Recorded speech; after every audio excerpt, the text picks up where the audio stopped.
Hello বন্ধুরা, study motivation YouTube চ্যানেলে তোমাদের সকলকে স্বাগত। আজকে আমি তোমাদের সামনে শিক্ষক দিবসের খুব সুন্দর একটি বক্তব্য তুলে ধরব, তাই ভিডিওটি স্কিপ না করে সম্পূর্ণ মনোযোগ সহকারে দেখো। নমস্কার, আজ 5ই সেপ্টেম্বর। তাই আমার শ্রদ্ধেয় শিক্ষক শিক্ষিকা এবং প্রিয় বন্ধুদের জানাই শিক্ষক দিবসের অসংখ্য শুভেচ্ছা। আজকের এই বিশেষ দিনে আমাকে আমার শ্রদ্ধেয় শিক্ষকদের সম্পর্কে কিছু বলার সুযোগ করে দেওয়ার জন্য অসংখ্য ধন্যবাদ। একজন শিক্ষক হলেন একজন মালির মতো, যিনি তরুণ গাছের যত্ন নেন। মালি যেমন গাছপালাকে জল দেয় এবং রক্ষা করে, ঠিক তেমনি শিক্ষকরা আমাদের মন ও হৃদয়কে লালন করেন। তারা হলেন পথপ্রদর্শক নক্ষত্রের মতো, শুধুমাত্র বই থেকে নয়, জীবন থেকে নতুন শিক্ষা অর্জন করতে সাহায্য করেন। আমাদের সদয়, সৎ এবং পরিশ্রমী হতে শেখান।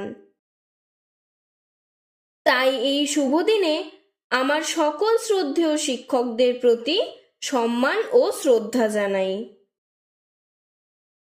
আজকের এই দিনটি আমাদের একজন আদর্শ শিক্ষকের কথা মনে করিয়ে দেয়। তার নাম ডক্টর সর্বপল্লী রাধাকৃষ্ণন, যিনি ছিলেন ভারতের প্রথম উপরাষ্ট্রপতি এবং দ্বিতীয় রাষ্ট্রপতি। তিনি 1888 সালের 5ই সেপ্টেম্বর মাদ্রাজে জন্মগ্রহণ করেন এবং তার জন্মদিনটিকেই সারা দেশ শিক্ষক দিবস হিসেবে পালন করে থাকে। তিনি বিশ্বাস করতেন যে শিক্ষকরা ছাত্রদের ভবিষ্যৎ গঠনে গুরুত্বপূর্ণ ভূমিকা পালন করেন। তাই একটি উজ্জ্বল ভবিষ্যতের জন্য ছাত্রদের জীবন গঠনে তার অবদান অপরিসীম। তাই শুধুমাত্র আজ নয়, চলুন আজ থেকে আমরা প্রতিদিন শিক্ষক দিবস উদযাপন করি।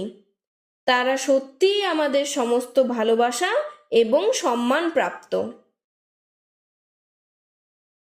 একজন শিক্ষার্থী হিসেবে আমি আমার জীবনের সকল শিক্ষক শিক্ষিকাদের কাছে সর্বদা কৃতজ্ঞ থাকব।